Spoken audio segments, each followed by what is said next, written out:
that cat is. Right. You know, like Creflo Dollar. Man, I ain't with that. Right. And what happened is though, that like you say, you're right about that. That ended up being a representation for the entire black church. Mm-hmm. When that's just not what it is. You know what I'm saying? Real. So a lot of people go to church and we don't even know who that is. Straight up. Yeah, man. Well, I agree with you. Cause I be looking at a lot of that stuff. I'm like, shoot, man, we on. That ain't something that I know. My church, we don't stand for that. We don't stand for all that. I think most churches would. Yeah. Be honest. So it's like you got the minority speaking for the majority. Mm-hmm. Then the minority got us looking bad. I think think they might be the majority. Another thing is though, if you really believe that, like in a wicked world, they will perpetuate that. So it might take, like you say, the minority to get the lie out there, but the world, if the world's naturally evil, they gonna kind of want to believe that, not just want to believe that, want to keep that lie going. You understand what I'm saying? And that's just good versus evil. You know what I'm saying? Because evil, in whatever form it is, it has to, in order to sustain, it has to sustain on lies. Straight up. Like, when you doing the right thing, you always want to tell the truth, because the truth, like they say, the truth sets you free, but the truth, anytime like somebody in trouble and the person who be like, just want everything to be put out there, most of the time, that's going to be the person who in the right, because they just want everything to be shown, like, look, bro, this is what happened. Mm-hmm. But if you got somebody that's trying to conceal certain things, most of the time that's going to be a culprit, because, again, so what I'm saying, all that to say is, you're right, I do think that, you know, the church, the entire church get a bad rap, but it's the entire world and society that keep it going. Mm-hmm. We like to see the jokes about. We like Richard Pryor on The Watch when he played the scamming preacher. Yeah. I love watching Martin growing up and watching David Allen Greer play Leon Leonard Love on Martin. You know what I'm saying? We like that. You know what I'm saying? But we keep that going. We keep that kind of thing going. Not just with jokes, but we love to tell them stories. Oh yeah, boy, the pastor was messing with that girl. We love to tell them stories. Yeah, we like to keep that going. And that's just what it is, bro. Like I say, so it is on the pastors and stuff too, but it's kind of on us too, because we the ones really we like to keep that going. I remember not too long ago, I think that, man, if I ain't mistaken, man, the pastor was out of Tallahassee. He was messing with the girls in the church and stuff. Sure, I be seeing a whole bunch of them. They love to tell them stories. But tell me this though, me and you both know, it's probably more good pastors than bad pastors. You know what I'm saying?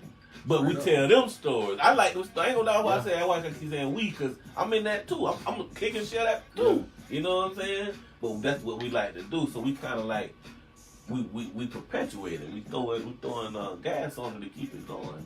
That's just what it is. That's what society is, and we do that. We do that with church. Period. Black church and white church. I don't know if the white people do it. Which I'm sure they probably do too. Probably. But we definitely do it to the white church and the black church. We gonna demonize all of them. You know what I'm saying? It's just something we do.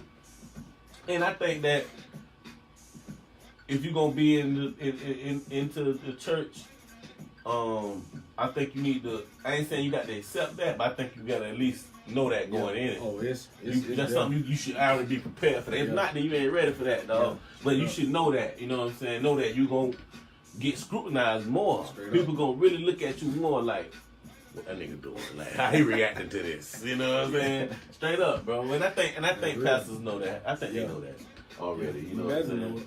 I think they know that. All right, man. Let's get to it, bro. We talking all that, man. Yo, what's going on? Me and my dog here hanging out, man. Just sometimes it's good to just have good discussion, man. No matter what it is, man. I'm happy to have you here, my brother. Y'all know what time it is, man. 2 o'clock, 10 past to be exact. 79 degrees outside. I got the homie in the building, man, Mr. Rashad Ray. And y'all know what time it is, man. Dad, can we talk? We do this every Saturday at 2 o'clock. This show really is to give a voice to fathers, to really highlight and support fathers and fatherhood, you know, especially in our community, which is a big issue in our community. To me, I would say the breaking of the family is, in my personal opinion, the number one issue in the black community. And that's my personal opinion. I've been saying that for years. If we fix our family, then our community gets fixed. It's real. In order to fix our family, I feel like, this is my opinion again, this is just me, I feel like we have to fix our men and fathers first. If we do that, I feel like we'll fix the family. If we fix the family, I feel like we'll fix the community. And that's just my opinion. Again, that's my way of looking at things. But again, I do think this show will help that no matter what, and in turn, definitely will help the community, because we, with great minds like yourself, man, we're trying to really like support fathers. You know what I'm saying? I think that's just awesome. And support the community in turn. So anyway, man, let's get right to it, man. I just want to say first, thank you for coming on, bro. How you been? Yes, sir, man. Like I told you, boy, it's been a busy morning. Yeah, been with the kids. Let's talk all about that a morning, little bit, man. How your morning start this morning? Man, my morning started this morning. I get up out the bed, you know, I'm laying in the bed, I'm just chilling. Yes, sir. And I know my kids are already up there in the living room, they running around, they making noise. So I decide, maybe I should get out the bed and go check on them, just to make sure they ain't tearing the house up. As soon as I walk out my room, the first thing I see is Cocoa Pebbles cereal all over the floor. Literally. That's my favorite to clean up. Man, when I tell you I'm talking about from my room door leading all the way into the kitchen. That's fatherhood right there. Man, when I tell you, boy, it took everything in me not to get them, boy. I told my son, who did it? And I already know who did it, because my son liked to get up out the bed at night and just go do whatever. You mentioned that before. And he's still on it too. And man, I told that joker, boy, you better get that. Go ahead and go get the vacuum cleaner. That's so funny. Go ahead and get to work, my boy. Right. You got a lot of work to do. So that's how my morning started. And I ain't feel like getting in. After they cleaned up, I told them, man, let's get out the house, man. Let's go do a little something, man. So I took them out to a little community event. Nice. Out in that sun. And wore them jokers out, man. They had bounce houses and everything. Now. So yeah, I just dropped them off to mommy after mommy got off work. And okay. She gonna have it easy, because them jokers should be good. Yeah, they're going to sleep now, man. Yeah, that's been my morning. That's funny, man. I want to shout out when you was talking about picking up the Fruity Pebbles and just going through seeing that. It really made me think about, like I said then, like that's what a father. That's the job of a father. Like that's the real work right there. And it reminded me of the other night, the NFL draft, and it's bad that I don't even remember the kid's name anymore. I'm sure I know it, but anyway. He was his name got called at the draft. Did you see that? I don't remember his name, but I know you saw it. His name got called at the draft. I watched this, man, and I didn't even notice it at first, because I guess they didn't televise it. But I did. What I did notice was him walking up to the stage with his baby, and I was like, "Dang, I never saw that before. Like, that's pretty awesome." But the backstory to that is when they called his name, which I'm sure you probably know this, his jit was watching Monsters University, and he couldn't get up. So you got the biggest point of your life. You've been dreaming of this your whole life. You've been trying to, get to this success. You know what I'm saying? Acquire this kind of success. This is your life's work. Your whole life you've been trying to get to the NFL. And the moment that they're calling your name, it's time for you to. It's the big moment. The signature moment of all of those tour days and all that hard work ever since you were a kid. And you can't do it because of what? Because of fatherhood. And I just think that that is the epitome of a father. Is putting yourself on the back burner for your kid.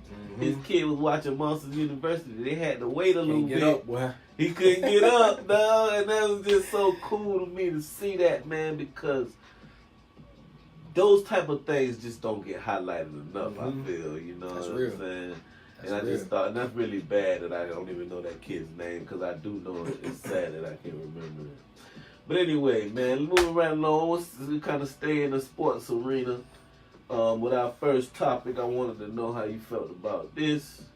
I don't know how long ago it was, but not long ago, our homie, man, Mr. Forgetful, Mr. I can't remember. We got the lead. You know, I mean, what we need. We got the lead or not. J.R. Smith, which J.R. Smith he's the same age as us. He's 2004 class. I remember him when he was in high school, man. He was awesome. Real. Yeah, he was a Real beast, deal, and he's always been good.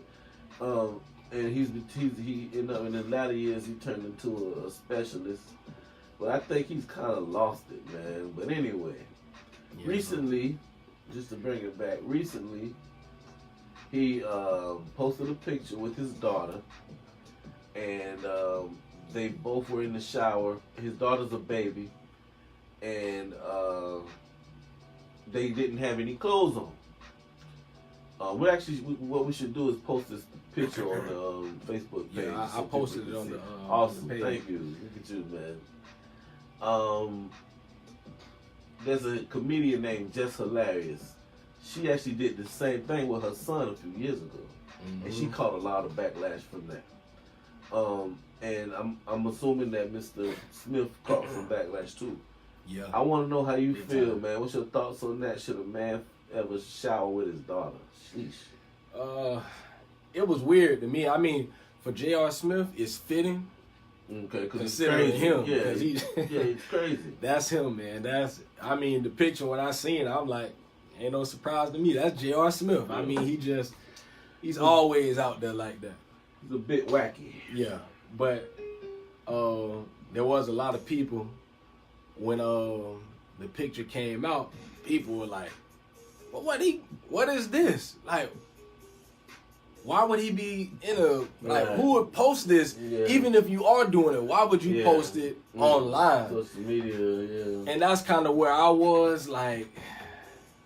I mean, me personally, I would not do that. I mean, that ain't something.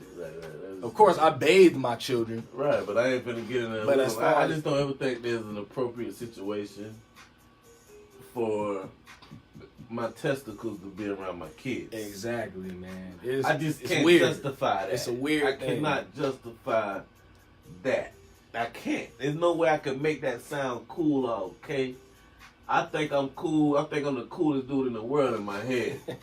But I ain't cool enough to pull that off. You understand? I think that's just weird, bro. It's like, you know, it's weird. I would never have done that. It's like when I was a kid, when my mom was in the bathroom, I made sure I was on the other side of the planet. You know what I'm saying? It's the same thing. Like, I don't want to even be a part of that world. I mean, even as far as one thing I try not to do, I don't even walk around the house with my boxers on. Exactly. I mean, that's just everything. You know what I'm saying? I got daughters. I got a 6-year-old and a 2-year-old daughter. What you gonna project? 3-year-old son, and I just and what really got me one time, I was I think my daughter maybe was 3 or something. You know, I'm just getting out the shower. I got my boxers on. I'm just walking around the house casually. And my daughter just looking at her, I'm like, it was just weird. I'm like, maybe this ain't the best thing for me to be doing. Like, that just ain't good to. Because that's the thing. Like, they really learn with their eyes, man. Yeah, like and they don't understand. They're watching everything. Yeah, and this is something that I tell my wife also. You know, don't walk around the house in your underwear. You know, just. Don't do that. You know, you got a son that's 3 years old, and he's always, you know, he just like to be looking and stuff. And I just don't. I think for us, we gotta have that. We gotta keep ourselves covered. You know, I believe in modesty, and I believe that even in my house, I have to be modest. You know, I try not to even be around the house so much and with my shirt off and stuff. You know, with my daughters and stuff. And that's just me. I know a lot of people like, man, you tripping. But just for me in my house, I mean, I don't see nothing wrong with that either. Though. I think that you're right about that. I mean, especially when it comes to the opposite sex. I mean, because you're their first teacher, you know. Straight up. So I really think that you're really onto something there. All right, let's move on a little bit, man. Now, Tyreek Hill this week. Tyreek, Yeah, Tyreek Hill, he caught some flack this week. All right. Let me move on a little bit actually, because I want to make sure we say all this the right way. But he actually up in Kansas City this week. It was discovered that he had actually an audio recording that was released. And it was him and his child's mom, and they were discussing how to discipline their child. Mm-hmm. And it got pretty brutal, you know what I mean? Pretty, as far as the thing that he was describing, as far as punching the kid, and he even got to the point where he told the girl, you know what I'm saying, he can make life terrible for her. All this has in which opened up a new criminal investigation now. Mm-hmm. So he ain't even got to worry about the team kicking him off, All right. which they did. Or they just barred him from they all ain't kick activity. him off Yeah, yet. barred him from all activity. He got to worry about the police. Mm-hmm. You know. So just tell me your general feelings on that, and kind of revisit child discipline a little bit. I think know we talked about it before. we got to make it known that it's just allegations right now. Okay. As I was looking the story up, I did find out that it's been going on for about a month now. Right. But the audio just came out a couple of days ago, so they opened the case back up. Right. The reporter man had the audio. Yeah. So I was thinking to myself, dang, you know, this is kind of under the wraps as far as. I mean, I hadn't heard anything about it until 2 days ago, and as I've been looking at the story and listening to reports, from what I'm seeing, I think they said the child is a 3-year-old boy, Mm-hmm. and he has a broken arm right now, and the child got taken away from them temporarily. Sure did. And I guess the story was going that the guy's fiance, Tyreek Hill's fiance, is saying that she recorded a conversation between the two, and she was telling him that their son is terrified of him. And he's like, why would he ain't terrified of me? And I guess the way he sees it is, you know, my son respects me. And she's like, no, that's not respect. He's fearful of you. Mm-hmm. Because every time he starts to cry, you tell him to open up his arms and you punch him in his chest. Now, to remind everyone, this is an NFL player. This ain't some regular normal dude. This is a dude with, I'm more than sure he's a strong joker right here. Okay. He probably 6 feet, maybe 200-something pounds, and it's a 3-year-old boy. Okay. And he's punching him in his chest, and from the way the man is sounding, and she's like, he's terrified of you. And like you said, he tells the woman, his fiance, B, you better be terrified of me too. That's crazy. and the whole story is kind of I would say it was kind of disturbing. Like, dang, you know, it sounds like a serious situation, but he's saying that he didn't break his son's arm, and I guess the son was saying to his mom that Daddy did it, and he's like that. He says Daddy does a lot of stuff. So I'm telling you, I didn't do that. And he's like, you know, are you trying to say that you don't whoop him? And she's like, no, he does get whoopings. I guess when the first time the cops came, and they had a dispute at their house. The cops came, and I guess she was saying that she protected him from Child Protective Services. When they came through, when the detective came, she was telling Tyreek that, you know that I've saved you. You know, the last time, you know, I covered for you, I had your back. But what I'm telling you is that now they're back on us again, and you're abusing him in so many ways. You know, you have abusive ways. You're punching him, you beating him, and he's like, you know, you beat him with a belt too. And she in the video, in the audio, she's saying, I don't beat him with a belt. You do that. You've never seen me beat him with a belt. So they went back and forth about that. And so there hasn't been any charges or anything, and that's why the team can't really make a move yet because they don't know what happened. Yeah, you know, yeah. they're still trying to sort out the facts. Still being investigated. Yeah, so it's still being investigated. So like I said, all of this is there are allegations, but one thing that we do know for sure is the son has a broken arm. Right. That's the one thing that they do know for sure, and that the son got taken away from them. And it just kind of took me back to that conversation we had a couple of weeks ago about child discipline. And I don't think, like I said, I try not to do, like, one thing that I'm trying not to do, I've been trying for a while, is I try not to put my hands on my kids, especially in anger, especially in that moment when I'm really angry, because I feel like I hurt my kids. Right. You know, and I just know me. So I try to refrain from, I'd rather tell you, go to your room for now. Let me calm myself down. Let me get my thoughts together before I just, instead of in the moment, because I can be honest and say that there has been times when my children would do something. And in that moment, I get them right then. And I have, beat them. And I felt like, and right after that, I would feel bad because I felt like I was a little too aggressive opposed to... Right. Just move too fast. I moved too fast, and then I'm like, damn, boy, like I can't be doing that right now, you know. And now, I have worked on that a lot, and I don't do it as much anymore. And I've learned to just tell them straight up, hey, just go to your room for a little while, just go sit down, let me calm myself down, so that I can talk to you, and help you to understand why I'm upset with you before I put my hands on you, or have to do anything to where I would. Or belt anything, you know.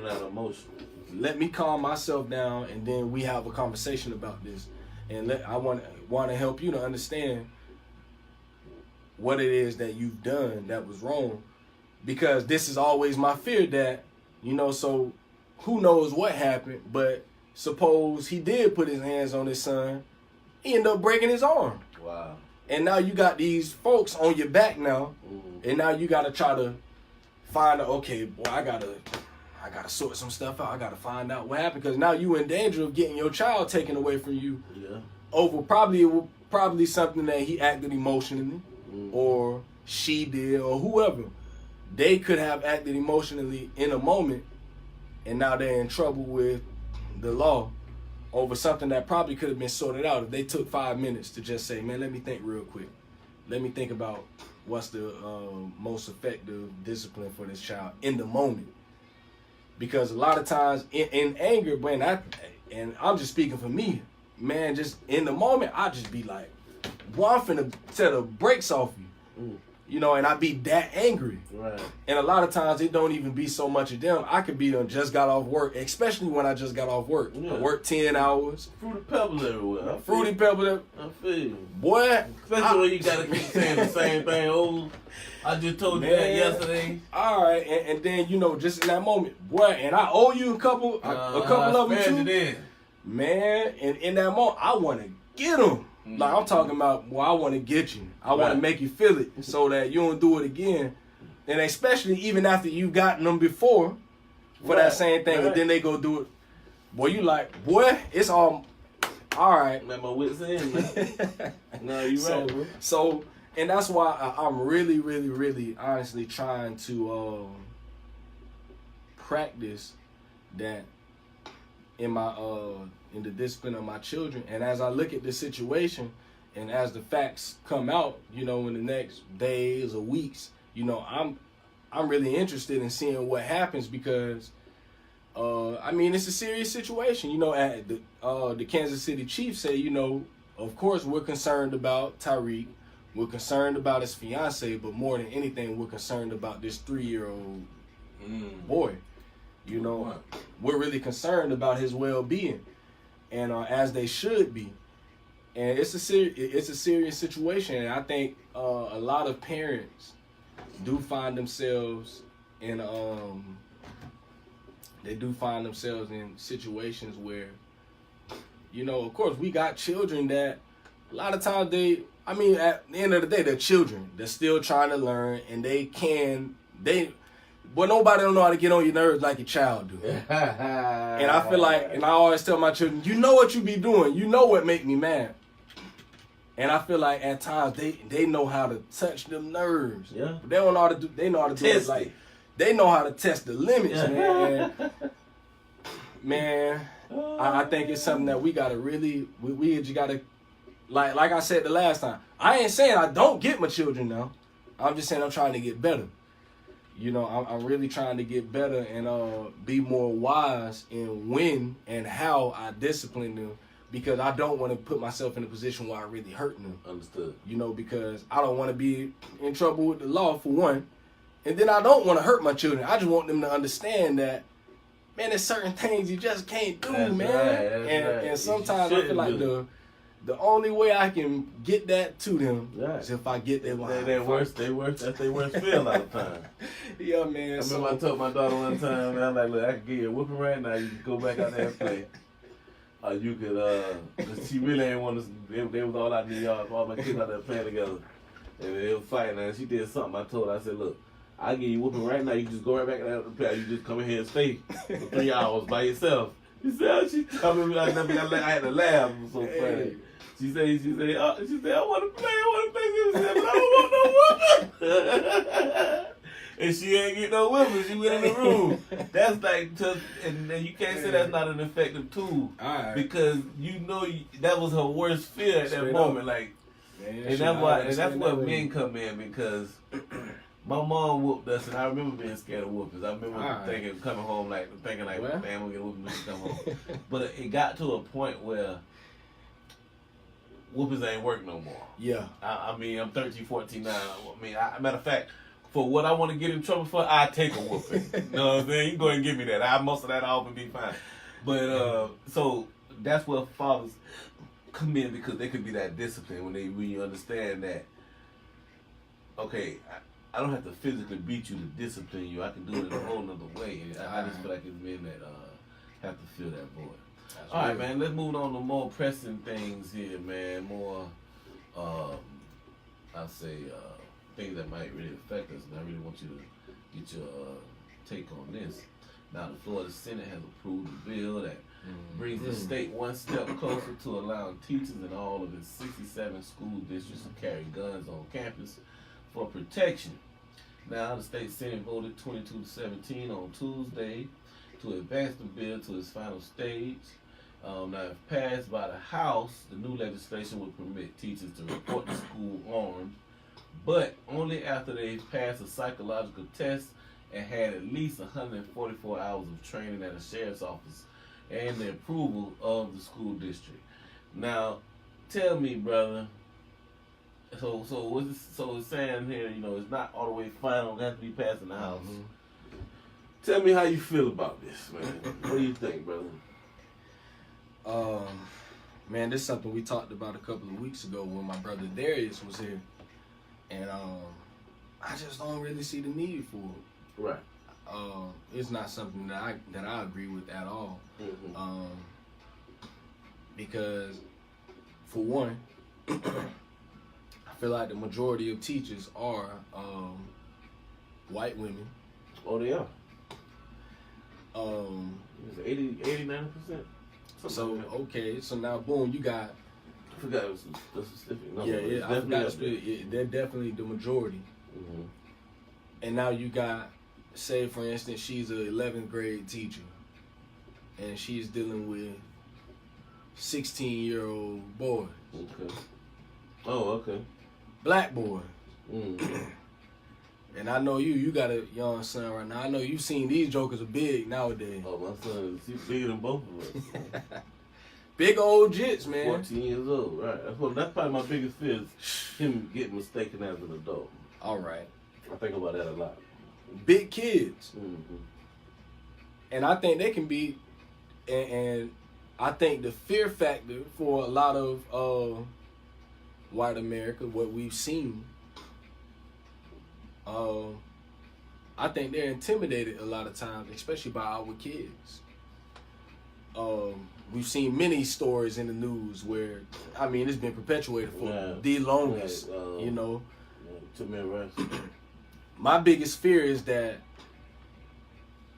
you know, 31-year-old Mrs. Johnson is in the classroom, and 16-year-old Kaysen walks in the room. Kaysen has been having a bad day. He's upset, and he just decides today, I ain't listening to nobody. I don't want to hear nothing what nobody got to say. Mrs. Johnson already, you know, she's already on the edge. You know, she has some personal things going on in her life. She's had a long day. This is the last period of the day, and Kaysen feel like, I'm gonna try her today. And she gets, you know, fearful, and she has this gun on her. Now she sees this big, you know, 6'3", 16-year-old, 180 pounds, big boy, and she becomes fearful, and so goes down, and she feels the need, you know, to protect herself. And now she has this weapon on her, and she acts out of impulse, feeling, fear and impulse. Fear. You right, bro. That could happen easily. And that could happen easily. So yeah, I just think it's not really on the teacher to. That's not in the teacher's job description. All right. I know they're offering training, but the fact that you have to offer training, I think, is indicative of it's not the right way to go. That's just my opinion on that, man. Yeah. I like the one thing that Darius said that day when he was here. He was saying, you know, say for instance, a student brings a gun to the school, and now you're putting, say he has one of his teachers that has a really good relationship has to confront him on campus with this gun, and now it's like you putting these teachers in a hard position, man, where now they have to do. And I just felt there's so much, man. It's too much for a teacher to have to be going through these trainings. One of my younger sisters, she's a teacher, and just from the things that she's told me about her experience being a teacher, she's teaching, I think, 4th graders or 5th graders, and she's like, man, that's a lot. That is a lot of work. There's a lot of things that goes into it.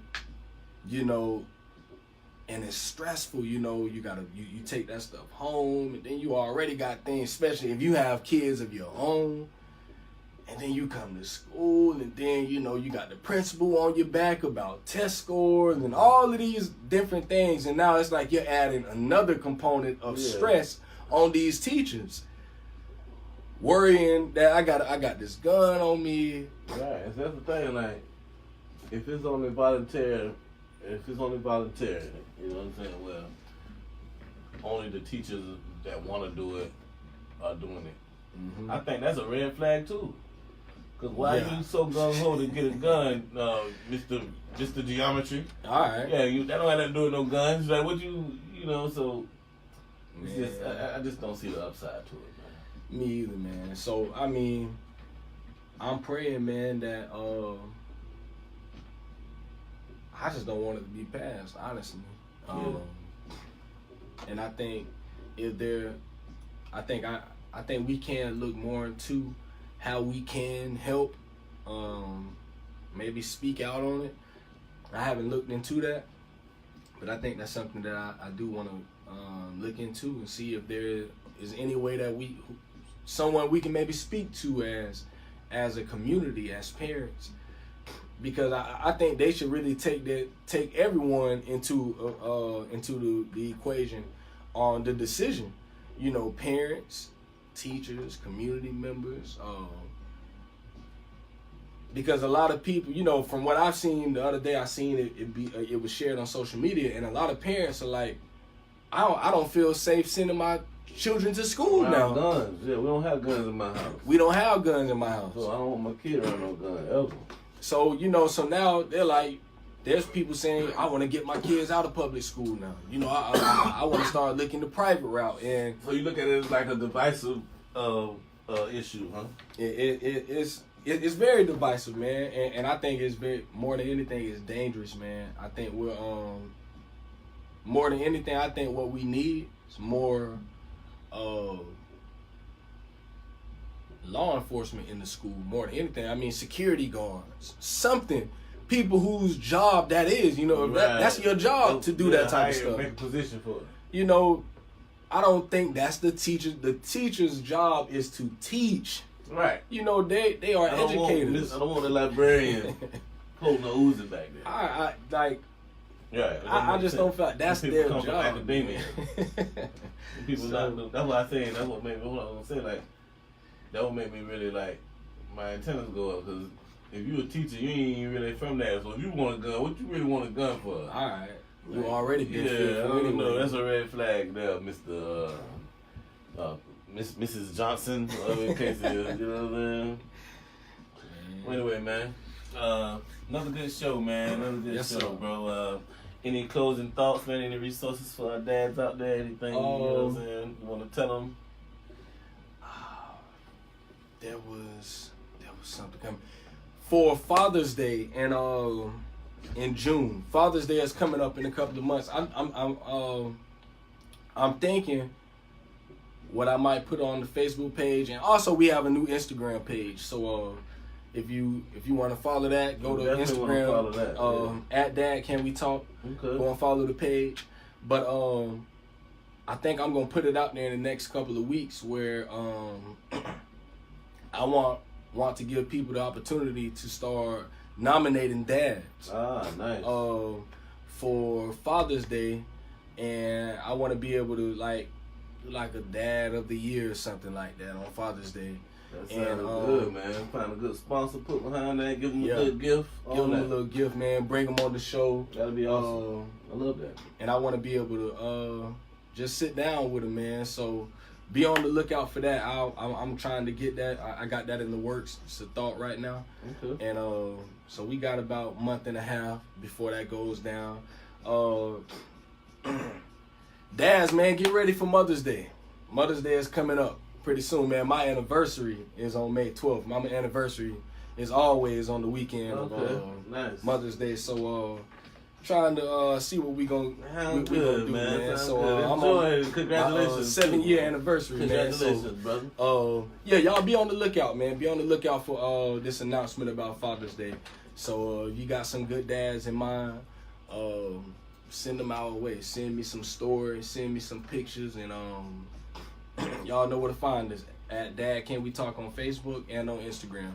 So yeah, be on the lookout. Hey, I'm gonna go on, man. Keep it locked right here, man. Mr. Rashad Ray, I want to thank you, dog, as always, man, for dropping knowledge, man, spreading that knowledge, man, and just helping us being a big asset to the community.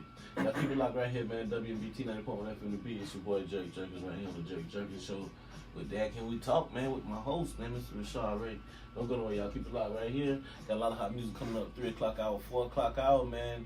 352 artists. Make sure y'all get that music in. Tell me we got the 352 hip hop corner. Keep it locked, y'all. Don't go nowhere.